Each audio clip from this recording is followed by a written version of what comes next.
நாம திங்கிற கத்திரிக்காயில புழு இல்லாமல் இருக்கிறதுக்காக வெளிநாட்டில இருந்து பாசனத்தை வாங்கிட்டு வந்து அடிக்கிறோம்ல, அதனால நிலத்துல உள்ள எத்தனை புழுப்பூச்சிகள் சாகுது, எத்தனை பறவைகள் தின்னு செத்து போகுது, இதெல்லாம் எவனாவது யோசிக்கிறானா? இயற்கைக்கு நம்ம என்ன பதில் சொல்ல போறோம் சொல்லுங்க?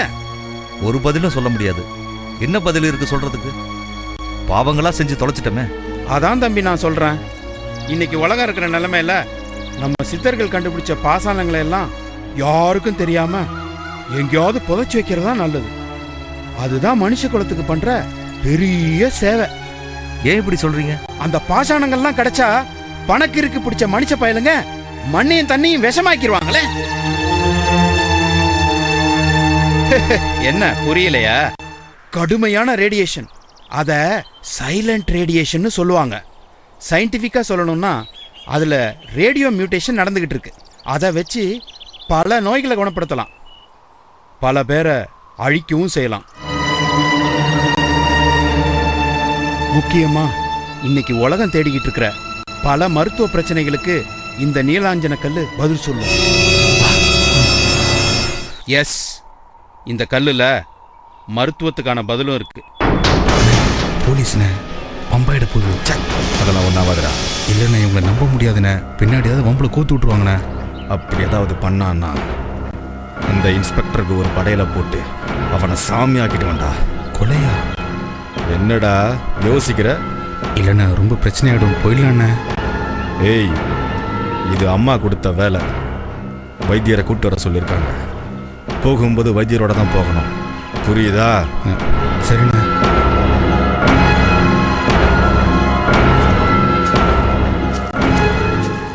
என்ன நான் சொல்றத உங்களால் நம்ப முடியலையா? நம்ப முடியாமல்ல, ரொம்ப ஆச்சரியமா இருக்கு. ஆனா நான் சொல்றது உண்மை. இந்த உலகமே தேடிக்கிட்டு இருக்க முக்கிய மருந்து அந்த நீலாஞ்சன கல்ல இருக்கு. இன்னைக்கு இந்த உலகத்தோட ஆராய்ச்சி எங்க போயிட்டு இருக்கு? கதிரியக்கம் மூலமா நோய்களை குணப்படுத்துறத பத்தி தான். ஆனா 4000 வருஷத்துக்கு முன்னாடியே போகர்னு ஒருத்தர் இந்த கதிரியக்கம் மூலமா நோய்களை குணமாக்க முடியும்னு கண்டுபிடிச்சிருக்காரு. அப்பவே இந்த மருத்துவத்துக்கு ரசவாதம்னு பேர் வச்சாரு. சார், போகர் பத்தி எனக்கு ஒரு சந்தேகம். போகர் இங்க இருந்து சீனாவுக்கு போனாரா இல்ல சீனாவில இருந்து இங்க வந்தாரா? அவர் சீனாவில இருந்து தெற்கு பார்த்து வந்தவர்னு புராணம் சொல்லுது. உக்ரமான கதிரியக்கம் உள்ள கல்லை தேடி வந்தவர்னு சொல்லுது. அப்போ பழனிக்கு எப்படி வந்தாரு? கைலாய மலை ஏறி மறுபக்கமா விந்திய மலைக்கு வந்தாரு. அப்படியே விந்திய மலையை தாண்டி திருவண்ணாமலைக்கு வந்தாரு. கடைசியா தான் பழனி மலைக்கு வந்து சேர்ந்தாரு. ஆனா அதே நேரத்துல இன்னொரு சம்பவமும் நடந்தது. போகர் பழனி மலைக்கு வந்த இதே நேரத்துல தான் கீழே பொதிகை மலையில அகத்தியரும் இருந்திருக்கிறாரு. அகத்தியரு மூலிகைகளை வச்சு மக்களுக்கு வைத்தியம் செஞ்சுக்கிட்டு இருந்தார். அந்த நேரத்துல நிறைய பேர் அகத்தியர்கிட்ட போய் இங்க போகர்னு ஒருத்தர் வந்திருக்கிறாரு, அவர் வைத்தியம் பார்த்தா தீராத நோயெல்லாம் குணமாகுதுன்னு சொல்லிக்கிட்டு இருந்தாங்க. ரொம்ப இன்ட்ரெஸ்டிங்கா இருக்கு. இந்த காலகட்டத்தில் தான் அகத்தியரும் போகரை சந்திச்சிட்டாங்களா? ஆமா, போகரை பத்தி கேள்விப்பட்ட அகத்தியரு போகரை தேடி வந்திருக்காரு. 2 பேருக்கு நடுவுல நோய் மருத்துவம் சம்பந்தமா பெரிய வாக்குவாதமே நடந்ததாம். எது உணவில்லையோ அது மருந்து இல்லைங்கிறது அகத்தியரோட கொள்கை. ஓஹோ, அப்போ அதத்தான் உணவே மருந்து மருந்தே உணவுன்னு அகத்தியம் சொல்லுதா? ஆமா, ஆனா இந்த விஷயத்துல போகருக்கு உடன்பாடு இல்லை. அதனால அகத்தியருக்கு கோவம் வந்துருச்சான்.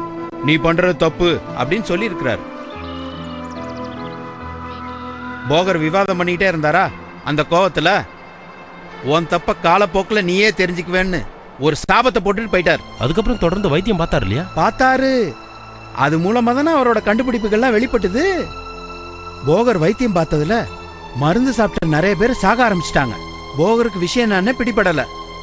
அப்புறமா சோதிச்சு பார்த்தப்பதான் செத்தவங்க உடம்புல ஏற்கனவே விஷம் இருந்தது தெரிய வந்தது. ஏற்கனவே செத்தவங்க உடம்புல விஷம், இதுல இவரு கொடுக்கிற ரச மருந்து இருக்குதே அதுவும் விஷம். மொத்தத்துல உடம்புல விஷம் ஜாஸ்தி ஆயிடுச்சு. போகரு மனசுடைஞ்சு போயிட்டார். உடனே ரசவாதத்தை நிறுத்திட்டு அதுக்கு மேல ஆராய்ச்சி பண்ண ஆரம்பிச்சாரு. அப்பதான் ரசப்படங்கிற முறையை கண்டுபிடிச்சாரு. ரசப்பட முறைப்படி கதிரியக்கத்தை நேரடியாக மனுஷன் உடம்புல செலுத்துறதில்ல. கதிரியக்கத்தை வேற சில பொருட்களில் செலுத்தி அந்த பொருட்களோட இயல்பை மாற்றி அதை மருந்தாக பயன்படுத்தினார். சுருக்கமாக சொல்கிறேன், கேட்டுக்கங்க. பழனி சிலையில் இருக்கிற சூட்சமும் இதுதான். பழனி சிலையில் ரச சஞ்சாரம் இருக்கிற 9 பாஷானம் சேர்ந்துருக்கு. அதனால தான் அந்த சிலையில் பூசுகிற சந்தனமும் அதுக்கு அபிஷேகம் பண்ணுற பொருட்களும் மக்களுக்கு மருந்தா போய் சேருது. புரியுதா? கதிரியக்கம் எப்படி உடம்புல வேலை செய்யுதுன்னு, போகர் எப்படி வேலை செய்ய வைக்கிறாருன்னு. அண்ணே ஏதாவது பண்ணுங்கண்ணே, பாவன் அந்த பொண்ணு மேலே போய் சேர்ந்துட போறா. இருடா. இல்லைண்ணே ஒன்று போயிடுவோம், இல்லைன்னா வேற வழி இல்லைன்னா 2 பேரையும் போட்டு தள்ளிட்டு அந்த கல்யாணம் தூக்கிட்டு போயிடுவோம். பிரச்சனை எதுவும் வராத மாதிரி நான் பார்த்து பண்ணுறேன். இருடா. கேன்சருக்கு இப்போ என்ன சிகிச்சை கொடுக்குறாங்க? நேரடியான கதிரியக்கம் தானே. ஆனால் அது நோயை விட ஆபத்தான சிகிச்சைன்னு இப்போ சொல்கிறாங்கல்ல, அதை போகர் அப்பவே சொல்லிட்டாரு. கதிரியக்கத்தை எப்படி மருந்தா பயன்படுத்துறதுன்னு இந்த உலகத்துக்கு தெரியலை. அந்த ரகசியம் போகர்கிட்ட இருக்கு. அது ரொம்ப முக்கியம். அதை தேடித்தான் இந்த உலகமே இங்கே வரப்போகுது. அதுக்கு முன்னோடியா நான் வந்துட்டேன். உலகம் வருதோ இல்லையோ சீனா வந்துருச்சு. என்ன சொன்னீங்க? இல்ல பொதுவா சொன்னேன். மிஸ்டர் விக்டரி, நான் உங்களுக்கு சொல்ற ஒரு முக்கியமான விஷயம் என்னன்னா, அந்த நீலாஞ்சனக்கல்ல எப்படியாவது தேடி கண்டுபிடிங்க. பணம் கேட்டா கூட பரவாயில்ல, 50-60 லட்சம்னாலும் வாங்கிடலாம். உங்களால முடியலையா? பணத்தை நான் கொடுக்குறேன். எனக்கு அந்த கல்லு வேணும். நான் அதை தேடிக்கிட்டு இருக்கேன். யாமிருக்குள் சீக்ரெட் கார்டன் இளமையின் ரகசியம் இணைந்து வழங்குபவர்கள் Universal Aadi sale, Suryadev construction பார்ஸ், கோஹினூர் ஜாஸ்மின் காண்டம் மற்றும் Red Giant Movies Udhayanidhi Stalin வழங்கும் மதராசப்பட்டினம். யாமிருக்க பயமே தொடர்கிறது.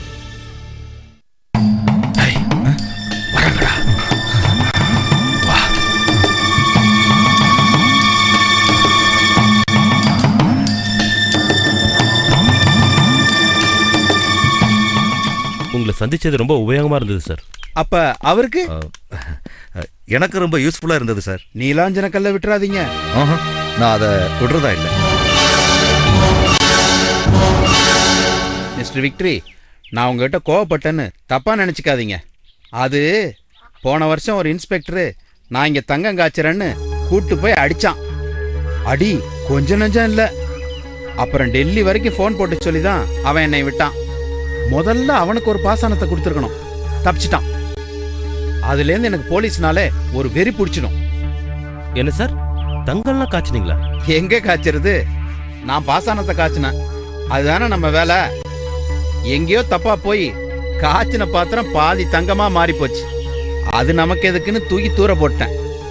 அதை எவனோ ஒரு பைத்தியக்காரன் எடுத்துட்டு போய் கம்ப்ளைண்ட் கொடுத்துட்டான். சரி, நாங்க கிளம்புறோம் சார். கிளம்புங்க கிளம்புங்க. வாங்க போலாம்.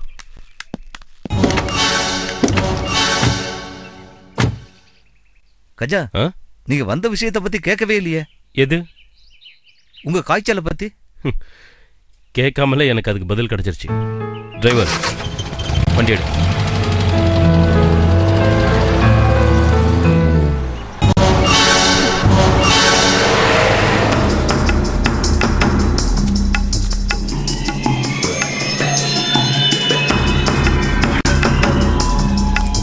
வா.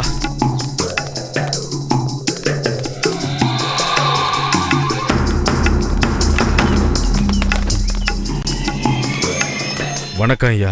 ஐயா, நீங்க என் கூட அவசரமா வரணும் ஐயா. நான் வைத்தியெல்லாம் பார்க்கறது இல்லை தம்பி. நீங்க வைத்தியர் சச்சிதானந்த புள்ள தானுங்களே? ஆமா, நானே தான். ஐயா, ஒரு பொண்ணு உசுருக்கு ஆபத்தான நிலைமையில இருக்காயா. அடப்பாவி, அதுக்கே இங்கே வந்த? ஓடியா போய் ஏதாவது ஒரு ஆஸ்பத்திரியில் சேரு. இல்லையா, நீங்க வந்தாதான் ஏன் காப்பாற்ற முடியும். நானா? என்ன விளாடுறியா? என்னையே பல தடவை டாக்டருங்க தான் காப்பாத்திருக்காங்க. ஓடு ஓடு, ஒரு நல்ல டாக்டரா பாரு. ஐயா, அப்படிலாம் சொல்லக்கூடாது. நீங்க தான் வரணும் ஐயா. யோ, நீ சொன்னதுதான் சொல்லுவியா? நான் சொல்றதை கேட்க மாட்டியா?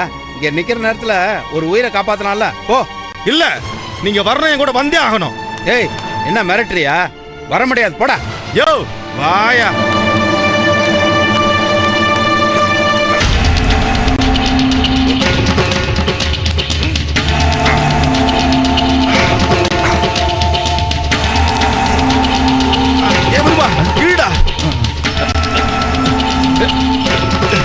இழு.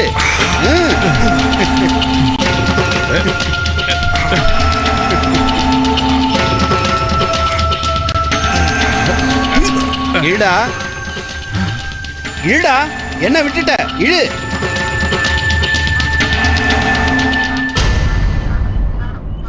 அடுத்தவங்கள சாதாரணமா எடை போடக்கூடாதுன்னு சொல்லுவாங்கல்ல, அது இதுதான். சரி, நான் உங்களோட வரேன். சரிங்க ஐயா. நான் உங்களோட